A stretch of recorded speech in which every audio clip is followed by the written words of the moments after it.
All right, guys, it's another Land Rover episode. I'm just kidding. Nobody wants to see that. They want to see this. This is what we're working on. Sight, gotcha. This is what we're working on. Look at all these parts. I have tons of parts. I started some wiring in there. I'm gonna come and finish that. So now we're back on the Speedtech Camaro. Me and Charlie just measured out the wheels. And like I said, we got tons of parts. We got a wiring harness. We got a fuel tank. We got new lights. We got it all. Stay tuned.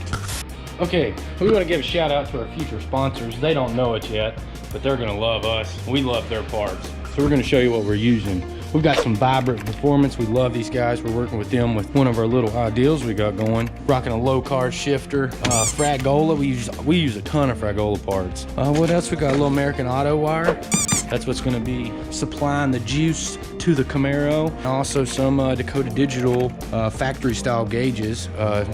We'll show you what those look like here soon. What are you doing, Gary? None of your business. None of my business. What is my business?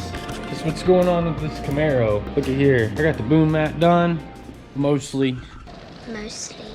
Today, I'm gonna show you how to do the proper sound deadening, how I like to install it. First, you can see that the car has gathered a little bit of dust from being in the shop. So what I'm gonna do is take this old handy dandy air plug, give her a little blow.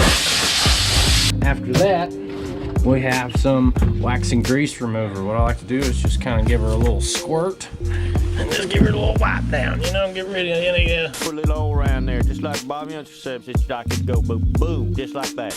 What I like to do, first get my ideal form going here. The best is just kind of fill it out. I think I'm gonna go this route, just due to the way the fitment is. Next, I have this little baby. This thing's what I use to press down the sound deadening. So what I'm gonna do here, I've got my little bit of plastic pulled back. So I wanna stick the piece that I've unwrapped from the rear. So what we gotta do is get this first little section stuck. You pull some more of your film. You just lay the sound deadening where you want it to go. Now, I'm at the end of my line here, and I want to keep my film on this piece of sound deadening. So what I'm gonna do is stop pulling my film right there, take my good old razor blade, send her right down the middle, and boom, there she is. Piece is off. I still have that plastic on the back to keep it clean. Now, I kind of have to get my fitment right. It's gonna kind of cross and fold here. That's gonna happen. Be kind to the material, work it, focus. As you can tell, this is just the most perfect BoomMat anyone has ever seen. This stuff is nice. Furthermore, I've started the wiring harness. I've got my BoomMat mounted, I've got my fan relays mounted, I've got a Dakota Digital there I'm fixing to mount. Slapping that baby in, get this thing wired up, see if we can get this good old Whipple to turning. We've done the old switcheroo here in the shop. Logan is now way over there, I'm way over here. What's up, friends? Sometimes it starts out as a head gasket. Then you just end up yanking the whole motor out. Pulling the motor? Yeah. So how you gonna put this thing back in? Probably the same way I took it out. Just backwards. What I have going on is this. What I'm doing is installing our oil pressure and water temp sensor for the Dakota Digital. So what I got, this is what I'm running for my water temp sensor. And it's just gonna stick right there in the head. I've already got my wires ran through the firewall right here. And this is gonna be my oil pressure. If anyone didn't know, like, so that's your oil pressure sensor right there. And then we have one water temp sensor right here, but Phytech is reading that sensor. So we need a sensor to read for our Dakota Digital, so we're just gonna use the other side. I've successfully installed my oil pressure sensor. It's in, wired up. Okay, so now, kind of show you what I got going on. It looks like a mess. Some people are gonna realize what this is. It's an organized mess. You can tell those are fan relay wires.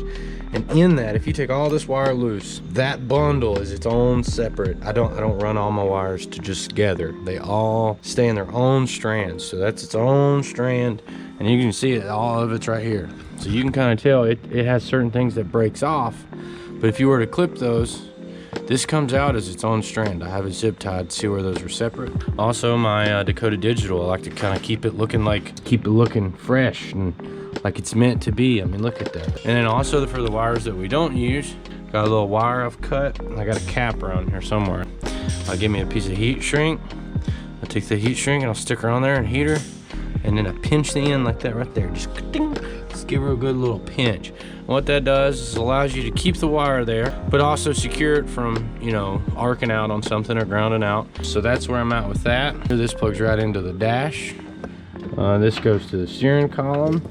And this is the ignition switch. And I'm waiting for a shifter so that I can wire these up, baby. Right here, you got a neutral safety switch and also a starter solenoid switch. That way you can't start the car while it's in gear. And then the backup light's gonna tell the harness that, hey, he selected it a neutral. And there'll be some sort of kind of a sensor here to tell you, hey, I'm in reverse. It's gonna put power through this wire, send it to the fuse block to the rear. And from there, you'll get a reverse light. This is where we're at, and I'm gonna keep on rocking. Hope you guys are enjoying. Looky there. Woo! Time to slam some gears and disappear. That there is our neutral safety. That's what we were needing for our starter solenoid. Also this low car gas pedal. Check this thing out, it's pretty gnarly. I also have some other components to the shifter back here. I got my wire, I had to drill me a hole down there. Drilled the hole, ran my loom through and my wires, same place as my headlight wires. Ran those in down and behind here, and these are gonna control my fans. Get a little ground right there. 2 go to the radiator fans and 2 are going to our heat exchanger fans. Yo, there's no butter on the stick. There's no butter on the stick. No butter on the stick. Better put some butter on the stick. Yeah. Okay, so what I'm doing now is running our power wires. This is the 2 wires that's gonna feed the whole system. One's gonna feed our battery a 12-volt charge, and the other one is gonna give our fuse panel 12 volts. Let me show you how I'm doing that. Here I've got our batteries. I'm mocking everything up before I loom it. I already made our ends that go on here. And what I've got is I'm just finding the path with least resistance. That's what you're after. You're looking for clean, looking for functionability. You don't want it rubbing against anything. And then also you want it accessible. Now we're running them along, get them down to our starter, and also jumping in with our starter exciter wire here. Once 12 volts sent through that, starter hits. So we're gonna crawl underneath here and get these wires hooked up. We gotta start running some grounds. Once these 2 are hooked up, that's the majority of the motor wired. Let's get them hooked up. To kind of finish out this one, I've almost got my wiring done. Gonna be finishing that out. Really, what I wanted to do was take just a few moments and show you the underside of this car. So you guys really haven't got to see the underside of the Speedtech Camaro and all the work that we put into it. So I'm gonna just roll up under this thing and kind of give you guys a quick rundown of what all we're working with on the underside of this car. First off, we've got these freaking massive, awesome headers coming down. These things are gonna look cool. Me and Charlie kind of came up with a game plan for our exhaust. A couple more cool parts of this Speedtech. The Speedtech 4-link, it's adjustable. You can spin these babies in and out, and it actually adjusts the 4-link. Really cool setup. So we've got our pans. If you remember the Detroit mini tub episode, these are my mini tubs finished up. So this is kind of a glimpse of the rear. An awesome Ford 9-inch. Our big donkey brakes we got rocking on it there. JRI shocks. An overall cool setup. For now, the wiring harness is mostly buttoned up. I've got to run my rear taillight section, but that doesn't take no time. Now it's down to just the nitty-gritty parts, getting the fuel lines hooked up, making sure all your fittings and lines are correct, running tranny cooling lines. We've got radiator hoses to run, and that's going to be a whole episode in itself. So you guys tune in for that. All right, guys, thanks for watching this week's Camaro episode. Had a lot of fun kind of taking you guys through it. Let us know what we can do. I really hope I helped out on kind of showing you guys how we do this wiring, and stay tuned because we'll be doing some hosing next, getting the heat exchange and radiator hose and things like that done. Thanks for watching, and I thought I was here by myself, guys. I might have to investigate. What the heck is this?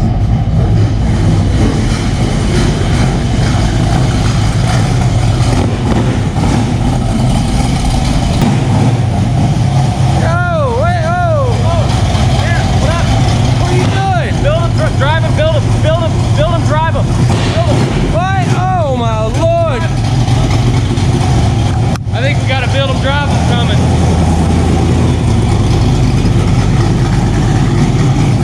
slogan's broken, but that only means one thing, that you got another build 'em, drive 'em coming. Stay tuned.